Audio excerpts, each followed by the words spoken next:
ఆ శనిగ్రహం నన్ను ఇంకా వెంటాడుతూనే ఉందమ్మా. అంటే రాస్కల్ రాజేష్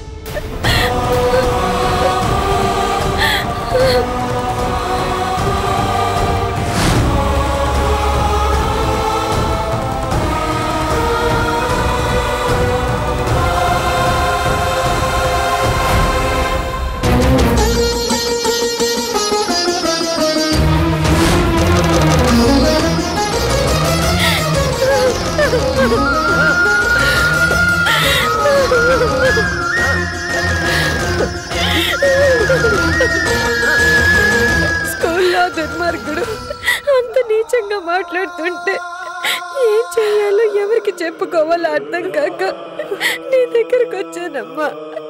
అర్చన, నువ్వేం కంగారు పడకమ్మా. ఆ రాజేష్ యాదవ్ నిన్ను బ్లాక్మెయిల్ చేస్తున్నాడని పోలీస్ కంప్లైంట్ ఇద్దాం. వద్దమ్మా, పోలీస్ కంప్లైంట్ ఇస్తే మొత్తం విషయం బయటకు వస్తుంది, అల్లరైపోతుంది. అందుకని ఆ దుర్మార్గుడు నిన్ను బెదిరిస్తుంటే నీలో నువ్వే కుమిలిపోతూ ఉంటావా?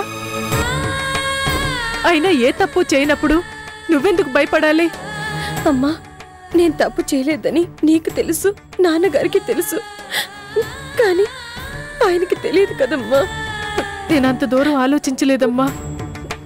మరిప్పుడు ఏం చేద్దాం? అది తెలియకే నీ దగ్గరకు వచ్చానమ్మా. పరమ సాధ్వి అయిన సీతాదేవిని అగ్ని ప్రవేశం చేయమన్న శ్రీరాముడు పుట్టిన దేశం ఇది. అలాంటి ఫోటోను చూస్తే అల్లుడే కాదమ్మా, ఏ మగాడైనా అపార్థమే చేసుకుంటాడు. అదేనమ్మా నా భయం, బాధ. పోనీ జరిగిందంతా నేనే ఆయనతో చెప్పేద్దామంటే రాజేష్ పేరుతో పాటు కృష్ణ గురించి కూడా బయటకు వస్తుంది. ఆయన ఎంతటి విశాల హృదయం ఉన్నవాడైనా తప్పుగా అర్థం చేసుకుంటే చేతులారా నా కాపురాన్ని నేనే కూల్చుకున్న దాన్ని అవుతాను. ముందు నొయ్యి వెనక గొయ్యి అన్నట్టుంది నా పరిస్థితి. అయ్యో, నీకెంత కష్టం వచ్చిందమ్మా. అయినా రాజేష్ గడికి నీకు పెళ్ళైపోయింది అని తెలుసా? తెలుసు, తెలిసి కూడా వాడు ఇలా చేస్తున్నాడు. ఛీ, వాడు మనిషా రాక్షసుడా? మనిషి రూపంలో ఉన్న రాక్షసుడమ్మా, మానవ మృగం లాంటి వాడు. అందుకే అంత నీచంగా నన్ను. నువ్వేం కంగారు పడకమ్మా. మీ నాన్నగారు రాగానే ఆయనతో మాట్లాడి ఏం చేయాలో ఆలోచిద్దాం. ఎలాంటి సమస్యకైనా తప్పకుండా ఏదో ఒక పరిష్కారం దొరుకుతుంది. ఈ సమస్య నుంచి నేను బయటపడకపోతే నాకు మిగిలేవి రెండే మార్గాలు. పరువు పోకముందే ఊరేసుకుని చావడం, 10 మంది ముందు అల్లరైపోయాక ఆ అవమానాన్ని భరించలేక చచ్చిపోవడం.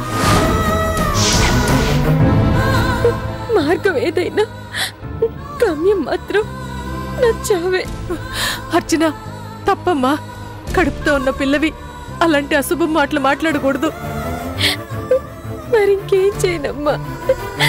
ఇప్పుడిప్పుడే నా జీవితం కుదుట పడుతోంది, ఆనందంగా సాగిపోతోంది అనుకుంటే ఎందుకమ్మా నాకే ఇన్ని అగ్ని పరీక్షలు? నేనే పాపం చేశానమ్మా చెప్పు. ఈ లోకంలో ఆడదానిగా పుట్టడమే ఒక పాపం. ఆ రాజేష్ లాంటి దుర్మార్గుడు ఉన్న సమాజంలో బతకాల్సి రావడమే ఒక శాపం. కానీ తప్పు చేయని ఆడది ఎప్పుడు తల వంచకూడదమ్మా. ఎన్ని సమస్యలు వచ్చినా ధైర్యంగా ఎదుర్కోవాలి. తలెత్తుకుని బతకాలి అంటే తనను తాను నిరూపించుకోవాలి. తప్పదమ్మా.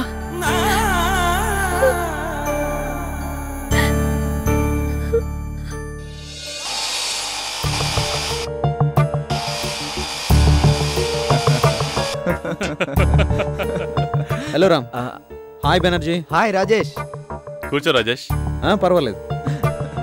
మొత్తానికి కరెక్ట్ టైంకి వచ్చావురా. రామ్, నువ్వు తండ్రి కాబోతున్నావు కదా, పార్టీ ఇవ్వరా అంటే నో అంటున్నాడు. రేయ్, నో అనే వాళ్ళని ఎస్ అనమని బలవంత పెట్టడం తప్పురా. ఏంట్రా నువ్వేనా ఇలా మాట్లాడేది?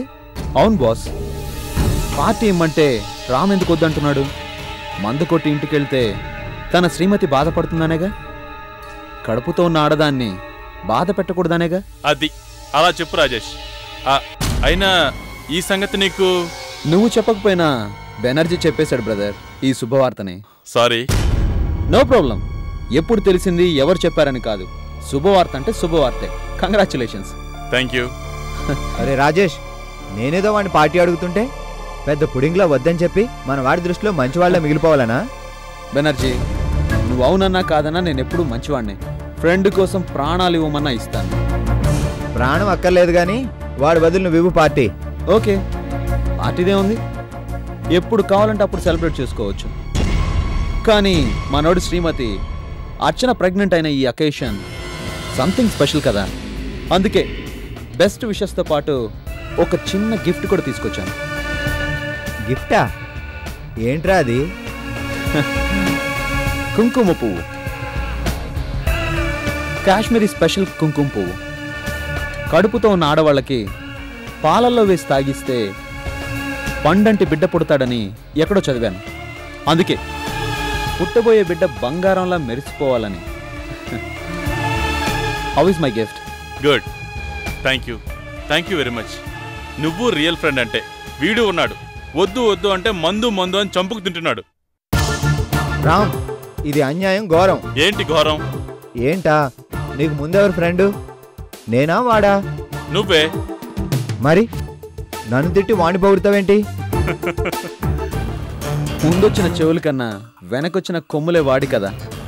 ఏం బాస్, మర్చిపోకు, డైరెక్ట్గా ఆర్డర్ ఇచ్చి కాశ్మీర్ నుంచి తెప్పించాను ఈ కుంకుమ పువ్వుని. షూర్, నువ్వు ఇంత అభిమానంతో ఇస్తే ఎలా మర్చిపోతాను? రోజు పాలల్లో కలిపి దగ్గరుండి అర్చన చేత తాగిస్తాను, సరేనా?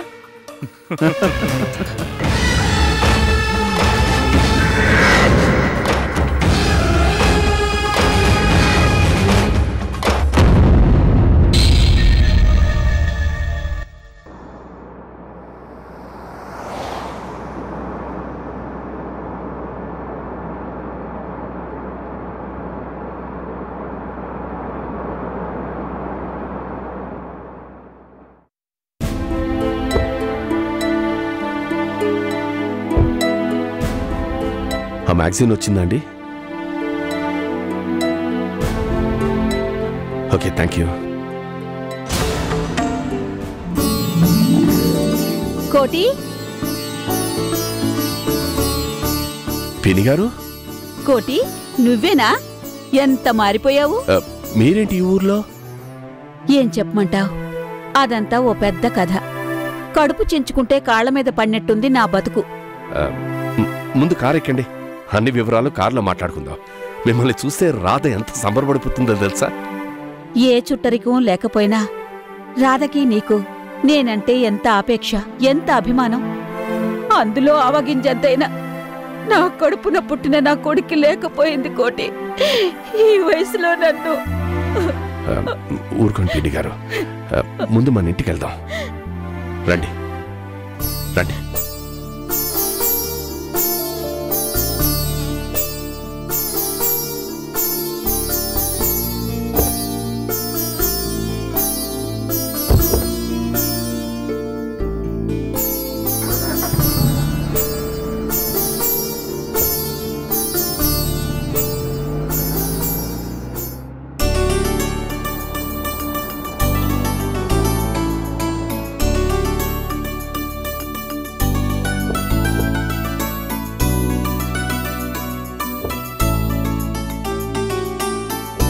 రండి పిన్ని గారు. రాధా, రాధా, ఎవరొచ్చారో చూడు. ఏమిటండి?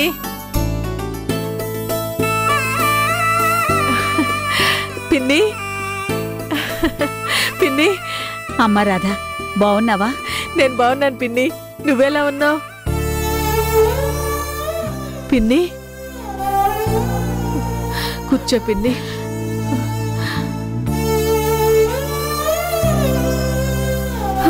నా తలరాత. మీ బాబాయ్ గారు పోయి 6 నెలలయింది.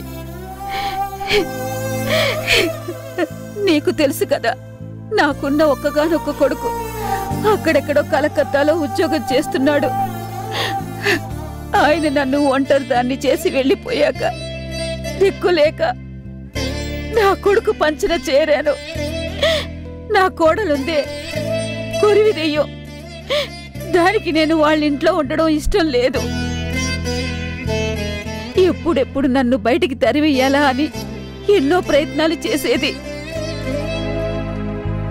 కొడుక్కు చెప్పుకుంటే వాళ్ళ కాపురం ఏమవుతుందోనని నా బాధంతా కడుపులోనే దాచుకునేదాన్ని. దాన్ని అలసుగా తీసుకుని నా కోడలు నన్ను 6 నెలల్లోనే ఎన్ని అగచాట్లు పెట్టిందో ఆ భగవంతుడికే తెలుసు.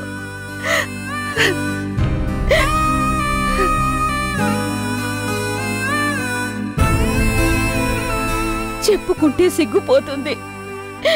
గుప్పెడు మెతుకులు కూడా పెట్టకుండానే రోజు నన్ను మార్చి మార్చి. అదేమిటి పిన్ని, మీ కోడలు అలా ప్రవర్తిస్తుంటే మీ కొడుకేం చేస్తున్నాడు? నా కొడుకేంటి, పెళ్ళాం మాట కాదల్లేని ఏ కొడుకైనా ఇంకేం చేస్తాడు? తప్పంతా నాదేనన్నాడు. పెళ్ళాన్ని వెనకేసుకొచ్చి నేనే చాదస్తంతో చంపుకు తింటున్నానన్నాడు. చివరికి ఒకరోజు నేను వాడి మెడకి గుది పండగ మారానని తిట్టిపోశాక ఇక భరించలేక అక్కడి నుంచి వచ్చేసాను. పినిగారు, ఇంత జరిగినప్పుడు ఈ విషయం మాతో ఎందుకు చెప్పలేదు? మీతో చెప్పుకుందామనే విశాఖపట్నం వచ్చాను. కానీ మీరు ఊరు వదిలి వెళ్ళిపోయారని తెలిసింది. కానీ ఈ ఊళ్ళో మీరు దిక్కులేని వాళ్ళకి ఆ దేవుడే ఏదో ఒక దారి చూపిస్తాడంటారు కదా. రైల్లో పరిచయమైన ఓ పుణ్యాత్ముడు ఈ ఊళ్ళో అనాథ శరణాలయంలో. పిన్ని, నువ్వు అనాథ శరణాలయంలో? అనాథగా కాదమ్మా, ఆయాగా ఉద్యోగం చేస్తూ బ్రతుకుతున్నాను. కనికరం లేని కొడుకు కోడలు ఇంట్లో ఉండే కన్నా ఇక్కడే నాకు హాయిగా ఉంది. నా గొడవకేం గాని. ఏం రాధా, మీరు చాలా గొప్పవాళ్ళైపోయినట్టున్నారే. కారు అది ఏదో పినిగారు, అలా కలిసొచ్చింది. నాకు తెలుసు కోటి, నీలా కష్టపడే లక్షణం ఉన్నవాడు తప్పకుండా జీవితంలో పైకొస్తాడు. పిన్ని, 1 నిమిషం మీ కాఫీ పెట్టుకొస్తాను. అన్నట్టు మీ కాఫీలో పంచదార ఎక్కువేయాలి కదూ? నా తల్లే, ఇన్నాళ్లైనా ఎంత బాగా గుర్తుపెట్టుకున్నావమ్మా. నా కోడలు ఉంది. కషాయం లాంటి కాఫీ నా మొహాన కొట్టేది. రోజూ తాగలేక చచ్చేదాన్ని.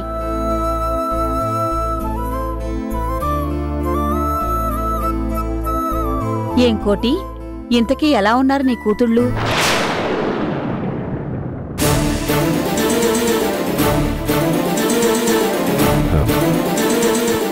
ఇద్దరు బానే ఉన్నారు. ఇద్దరికి పెళ్ళిళ్ళు కూడా అయిపోయినాయి. చాలా సంతోషం. ఇంతకీ అల్లుళ్ళేం చేస్తారు? పెద్దల్లుడు రాంప్రసాద్, చిన్నల్లుడు కృష్ణప్రసాద్. అంటే? అవును పినిగారు, అర్చన సౌందర్య ఇద్దరూ ఒకే ఇంటి కోడళ్ళయ్యారు. ఇద్దరూ సంతోషంగా ఉన్నారు. చూసావా కోటి, అర్చన సౌందర్య అక్కా చెల్లెళ్ళనే నిజాన్ని రాధ కూడా చెప్పొద్దని నా చేత ఒట్టేయించుకున్నావు. కాని ఇప్పుడు చూడు, దైవలీల కాకపోతే వాళ్ళిద్దరూ ఒకే ఇంటి కోడళ్ళు, తోడి కోడళ్ళు. అంటే అక్కా చెల్లెలన్నట్టేగా.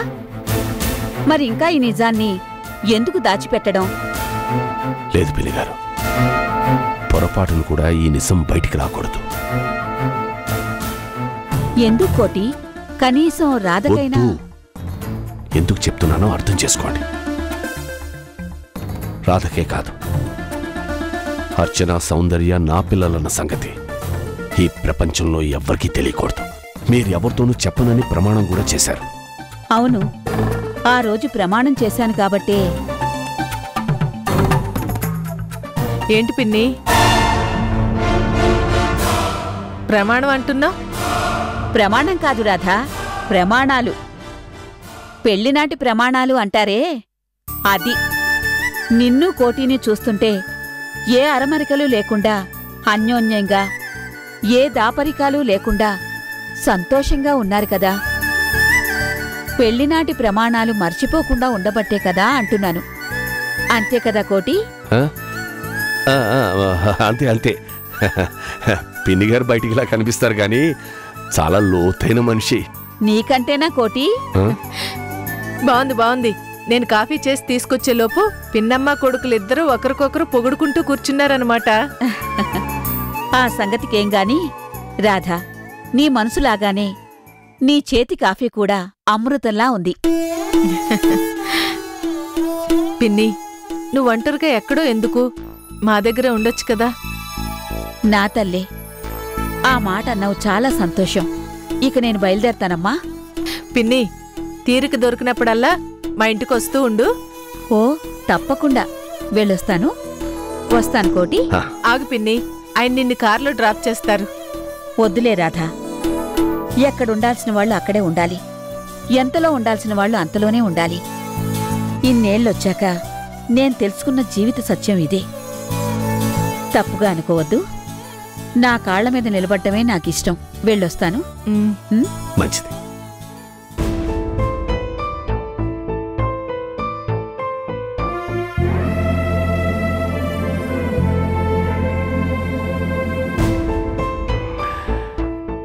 ఏమిటో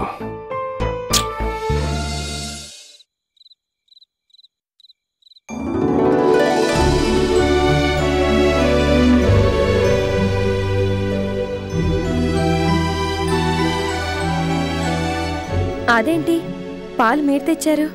ఏ తేకూడదా? మీకెందుకు శ్రమ, నేను తెచ్చుకునేదానిగా. రోజు పడుకునే ముందు పాలు నువ్వే కలుపుకుని తాగుతావు కదా, ఇవాళ నా చేత్తో కలిపి ఇవ్వాలనిపించింది, అందుకే తీసుకో.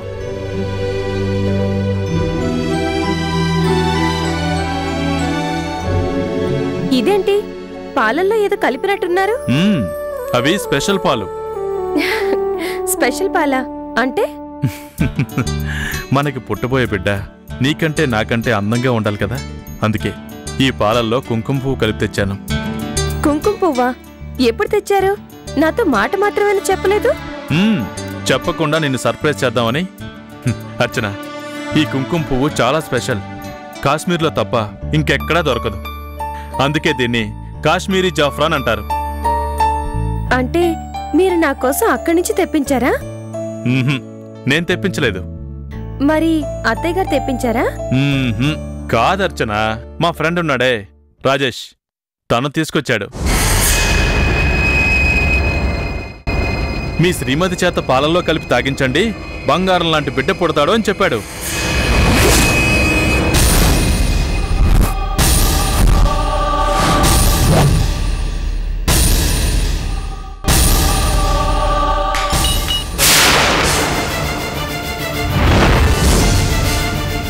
అర్చన, ఏంటి నువ్వు చేసిన పని? కావాలనే గ్లాసులు వదిలేశాను, బద్దలైపోయింది. అర్చన, లేకపోతే ఏంటండి, మీ భార్యకి ఎవడో కుంకుమ పువ్వు తీసుకొస్తే మీరు తీసుకురావడం ఏంటి? అది నాకు పాలలో కలిపివ్వడం ఏంటి? అరే, ఎవరు తెస్తే ఏంటి? కుంకుమ పువ్వే కదా. కాదు, కానే కాదు. ఇంతసేపు మీరే నా కోసం ప్రేమగా తీసుకొచ్చారని పొంగిపోయాను. పరాయి మొగాడు తెచ్చాడని తెలిస్తే ముట్టుకునేదాన్నే కాదు. నువ్వేమంటున్నావో నాకు అర్థం కావట్లేదు. అర్థం కావండి, అర్థం కావు. మీకే కాదు, ఏ మగాడికి తన భార్య ఫీలింగ్స్, సెంటిమెంట్స్ అర్థం కావు. అయినా ఎవరో తెచ్చేస్తే నేనెలా తీసుకుంటాననుకున్నారు? ఇందులో తప్పే ఉంది. తప్పే, ముమ్మాటికి తప్పే. తెస్తే మీరు తీసుకురావాలి, లేకపోతే ఊరుకోవాలి, అంతేగాని ఇవాళ కుంకుమ పువ్వు ఇచ్చాడు, రేపు మళ్ళీ పూలిస్తాడు. చూసారా, చిన్న మాట అన్నందుకే మీ ఫీలింగ్ హర్ట్ అయిందే. మరి మీరు చేసిన పనికి నాకెలా ఉండాలి? అది కాదు, రాజేష్ మంచి ఉద్దేశంతోనే ఇచ్చుంటాడు. అవసరం లేదండి, అతను మంచి ఉద్దేశంతో ఇచ్చాడు, ఇంకే ఉద్దేశంతో ఇచ్చాడో తెలుసుకోవాల్సిన అవసరం నాకు లేదు. అయినా అలాంటి వాడితో మీకు స్నేహం వద్దని నేను చెప్పాను, కానీ మీరు నా మాట వినకుండా. అర్చన, ఇది చాలా చిన్న విషయం. ఇది మీకు చిన్న విషయంగా కనిపిస్తోందా? చూడండి, వాదించి ఒప్పించడం నా వల్ల కాదు, కానీ నా భయాలు నాకున్నాయండి. మళ్ళీ ఈ స్నేహాలు మిమ్మల్ని చెడ్డదారిలోకి ఎక్కడ లాక్కుపోతాయేమోనని నాకు దిగులుగా ఉంది. మిమ్మల్ని నమ్ముకున్నాను, మీ మీదే నా పంచ ప్రాణాలు పెట్టుకున్నాను. నీకేదన్నా అయితే నేను తట్టుకోలేనండి, చచ్చిపోతాను. అర్చన, తప్పు ఇంకెప్పుడు అలా మాట్లాడకు. నీ ఫీలింగ్స్ని అర్థం చేసుకోకుండా నీ మనసును ఒప్పించినందుకు సారీ. సారీ చెప్పాను కదా, ప్లీజ్ ఇంకెప్పుడు నేను బాధ పెట్టను, సరేనా? ఏమండి,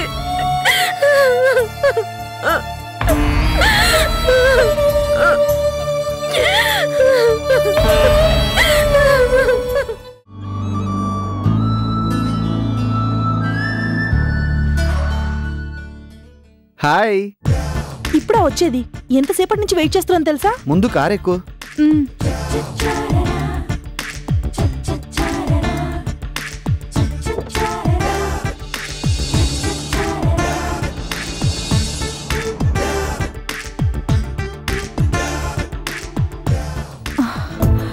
ఎవరైనా చూస్తారేమో అని ఎంత హడలు చచ్చాను తెలుసా?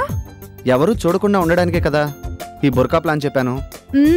నీకే మగాడివి, ఎన్ని ప్లాన్లైనా చెప్తావు. మరేం చేయను, ఆ రోజు మీ ఇంటికి వస్తే మధ్యలో పానకంలో పుడకలాగా మీ నాన్నొచ్చాడు. ఎక్కడ దొరికిపోతామేమోనని హడల్పడి చచ్చాను. పోనీ ఏదన్నా మార్నింగ్ షో సినిమాకి వెళ్ళి కమ్మగా 4 మాటలు చెప్పుకుందామంటే నువ్వేమో సచిన నేను రాను బాబు అంటావు. ఆ సినిమా హాల్లో లైట్లు అరిపేగానే వెదవేషాలేద్దామని ఆశ.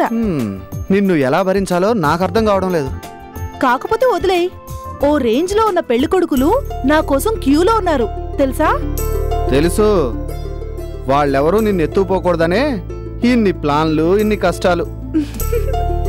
తప్పదురా మానవా, రాజకుమారిని చేపట్టాలంటే సాహసం సాయవలనురా డింపక. నీలు, ఈ బుర్కాలో నువ్వెంత ముద్దొస్తున్నావో తెలుసా?